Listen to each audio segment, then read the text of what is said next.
सगाई हो गई, शादी का दिन आया, शादी का दिन आया, बाबूजी तैयार हुए, शेरवानी पहनी, बिनोटे पहने, चापा बांधा, सिर पे कलंगी, तुर्रा, एंटीना सब लगाए, फूटने लगे बाबूजी। ये तो बींद वैसे ही सुंदर लगता है, कोई हो बींद बनता उस दिन सुंदर ही लगता है। बाबू सुंदर थे खुद और सुंदर लगे। चांदा और डामा बाबूजी के दो खास सहयोगी, दोनों एकदम अच्छे अच्छे कपड़ों के अंदर राइट लेफ्ट में बाबूजी के खड़े एकदम। दूल्हे के दोस्त दूल्हे के साथ रहे भाई। और चांदा डामा ने बाबूजी अगर बाबूजी यार बाकी सब चीजें जोरदार है, टनाटन है, क्या बींद लग रहे हो, अमरकोट के छज्जे तोड़ दोगे आज। आज आपको देखने के लिए अमरकोट की महिलाएं हवेलियों के छज्जों पर आके देखेगी, दूरबीन लगा लगा के आपको छज्जे टूट जाएंगे, जितनी महिलाएं इकट्ठी होगी। पर यार बाबूजी एक लफड़ा अपने पास, क्या अच्छी घोड़ी नहीं है अपने पास यार, बींद के नीचे घोड़ी तो अच्छी होनी चाहिए। बाबूजी ने कहा घोड़े तो अपने पास जो है इनमें से लेके जाना पड़ेगा। और चांदा डामा ने कहा नहीं बाबूजी, अपने गांव में जो देवल है ना, जो गायें रखते हैं खूब सारी, कि हाँ उनके पास एक बहुत सुंदर घोड़ी है केसर काल में, क्या नाचती है, यदि केसर काल में आप लेके चलो तो मजा आ जाए। बाबूजी का देख लो, पूछ लो। चांदा डामा गए देवल के पास और जाकर माँ देवल, बाबूजी बींद बने हुए हैं, बारात जा रही है, घोड़ी अच्छी नहीं है, केसर काल में दे दो तो भली बात हो। देवल ने मना किया। देवल ने कहा मेरे पास गाय है, गाय चराने के लिए ग्वाला जाता है तो घोड़ी लेके जाता है, कल को खुदा ना खास्ता गायों की लूटपाट हो जाए, पहले गायों की लूट बहुत हुआ करती, ग्वाले के पास में घोड़ी होगी फटाफट गांव तो आएगा वापस, गांव आके बताएगा तो सही कि सब लूटपाट हो गई, वापस गांव से जनता जाए, सैनिक जाए तैयार होकर घोड़ी को बचा, सॉरी गायों को बचा के लेके आए। घोड़ी नहीं होगी तब तक लुटेरे पता नहीं कहां के कहां पहुंच जाएंगे। तो बाबूजी की बारात ठेठ अमरकोट जाएगी, जाने में आने में कितना टाइम लगेगा, मैं घोड़ी नहीं दूं। चांदा डामा वापस आए, बाबू का बाबूजी आप खुद जाके एक बार ट्राई करो तो देवल दे सकती है, वरना तो नहीं दे। बाबूजी का मैं ट्राई कर लेता हूँ। बाबूजी के बाबूजी ने जाकर देवल ऐसे मत करो, मारवाड़ की इज्जत का सवाल है, अपनी बारात फूटी लगनी चाहिए। देवल ने कहा बाबू मना कौन करे, राजकुमार को तो मना घोड़ी के लिए किस बात कर किया जा सकता है, समस्या मैंने बता दी वो है। बाबू ने कहा माँ देवल मैं आपको वचन देता हूँ कि यदि आपकी गायों की लूटपाट हो जाए तो आप तो एक मैसेज मेरे को कर देना, मैं आऊंगा जिस हालत में उस हालत में आऊंगा और आपकी गाय बचा के लाऊंगा। यदि बीच रास्ते में समाचार मिला तो हम तो अमरकोट जाएंगे नहीं, रास्ते से वापस आ जाएंगे। अमरकोट चले गए, तोरण मार रहा पता चला तो तोरण मारता बीच में आऊंगा, फेरे बैठा हुआ तो फेरों में बैठा बीच में आऊंगा, स्नान करता बीच में आऊंगा, खाना खाता हुआ तो खाना खाता बीच में आऊंगा। आपकी गाय वृक्ष जिम्मेदारी मेरी है, वचन दे रहा हूं आपको। और देवल ने कहते हैं कि घोड़ी देते। बाबूजी केसर कालमी लेके गए, वाकई बाबूजी क्या केसर कालमी पे फूट रहे लगे। अमरकोट में उन्होंने रिकॉर्ड तोड़ दिए थे उसने, दूर दूर तक यूं गांव के पुरुष महिलाएं देखने के लिए बाबूजी को जुटे। अमरकोट वाले सोडे तो इस बात से जल भुन गए थे यार, इतनी क्या तारीफ, जितनी तारीफ दुल्हे की उतनी तारीफ घोड़ी की। कहानियां कहती है अपनी की। अमरकोट वाले सोडो ने कहा कि ऐसी क्या घोड़ी की तारीफ कर रहे हो, हमारे घोड़े से दौड़ करवा के देख लो। बाबूजी ने कहा यार ये बात तो मत बोलो, हमारी घोड़ी इतने किलोमीटर चला के, तुम्हारी घोड़े फ्रेश है, 2 दिन रुको फिर करवा लेना दौड़। उनका बस डर गए। बाबूजी का लाऊ देखे, बाबूजी केसर कालमी पे बैठे, उनका साड़ा दूसरे घोड़े पर बैठा, दौड़ करवाई, केसर कालमी जीती। केसर कालमी की और चर्चे। अमरकोट वाले सोडो ने कहा यार अपमान का बदला तो लेना पड़ेगा इसका। बाबूजी तोरण मारने के लिए गए, तोरण बहुत ऊंचा बंधा। अब देखते हैं बाबूजी तोरण कैसे मारेंगे इसमें। हिंदी का मुहावरा है तोरण मारना मतलब शक्ति प्रदर्शन करना। पहले अक्सर एक राजकुमारी से शादी के लिए 3-4 जगह से बारात चली जाया करती, तो ऊंचा तोरण बांधते कि जो तोरण मार देगा उसके साथ शादी कर दी जाएगी। आजकल तो ये भगवान जाने क्या चीजें हुई है, तोरण नीचा सा बांधते हैं, उस पर दूल्हे से टच होता नहीं है, कई बार तो और नीचा सरका देते हैं, लो जो ऐसा आराम से लगा लो आप तो। ना तोरण मारने बड़ी चीज हुआ करती थी। आज भी गांव में कोई आदमी ज्यादा बोलता है मैंने ये कर दिया वो कर दिया, बूढ़ी कह देते हैं यार देखे मेरे कौन से तोरण मारे हैं जो।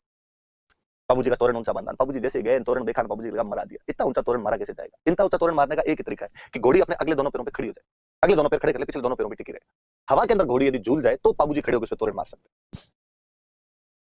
अमरकोट वाले खड़े खड़े आंसर, अब बता, बड़ी चर्चा कर रहे थे केसर कालमी है केसर कालमी है, घोड़ी पूरी खड़ी हो नहीं, खड़ी नहीं हो तब तक तोरण लगे।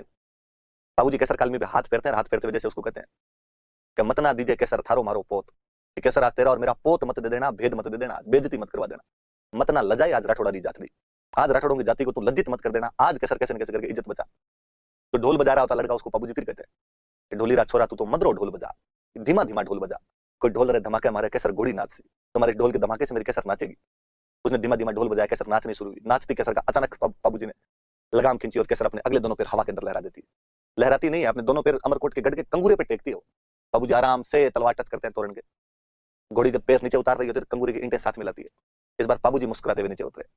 कहानी का बड़ा जो रोमांच है, कहानी कहती है कि यह दृश्य देखकर फुलमदे की सहेलियां जल भुन गई थी और फुलमदे की सहेलियों ने लगा कि काश ये हमारा होता। तो फुलमदे को यह समाचार मिले तो फुलमदे की छाती चौड़ी हो गई थी। तो मेरे वाला सरदार ये बाहर इतने बड़े बड़े कांड कर रहा है। अंदर गए बाबूजी, फेरों के अंदर बैठे, 3 फेरे लिए थे अभी तक बाबूजी ने।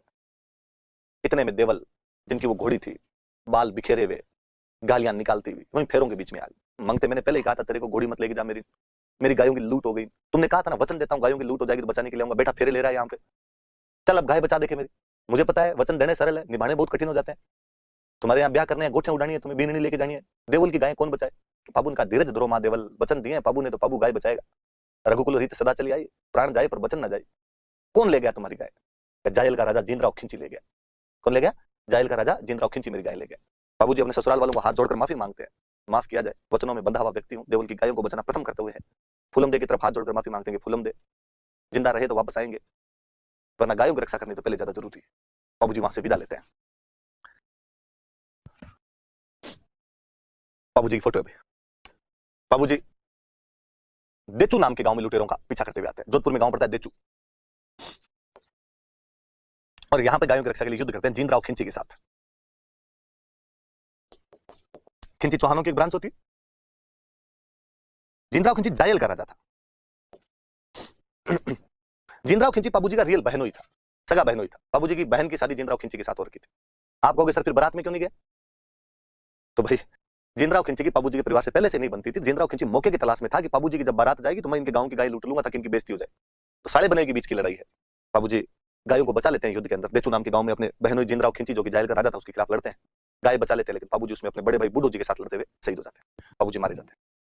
हम बाबूजी को उन गायों की रक्षा की वजह से हमने कहा कि साहब कोई व्यक्ति अपने वचनों में इतना बंधा हुआ था कि गायों की रक्षा के लिए अपने फेरे छोड़कर आ गया था, केवल 3 फेरों के बाद वापस आ गया था और गायों की रक्षा की थी। हम बाबूजी को धोखने लग गए। हमारा पश्चिमी राशन ये भी कहता है कि बाबूजी के बाद में हमने 4 फेरे लेने शुरू कर दिए। बाबूजी 3 फेरों के बाद उठकर आ गए थे। हम कहानियों में गीतों में सुनते हैं कि फेरे 7 होते हैं, और वास्तव में फेरे 4 ही होते हैं। 3 में बीन नहीं आगे रहे, 1 में बीन आगे रहे। आप में से जो भुगत भोगी हैं वो थोड़ा याद कर लेना आपने कि 7 फेरे नहीं लिए होंगे, फेरे 4 ही लिए होंगे। और हम ऐसा मानते हैं कि ये हमने बाबूजी के बाद शुरू किया था, क्योंकि 3 फेरे बाबूजी ने ले लिए थे, बाकी वाले अब हम 4 ही लेंगे।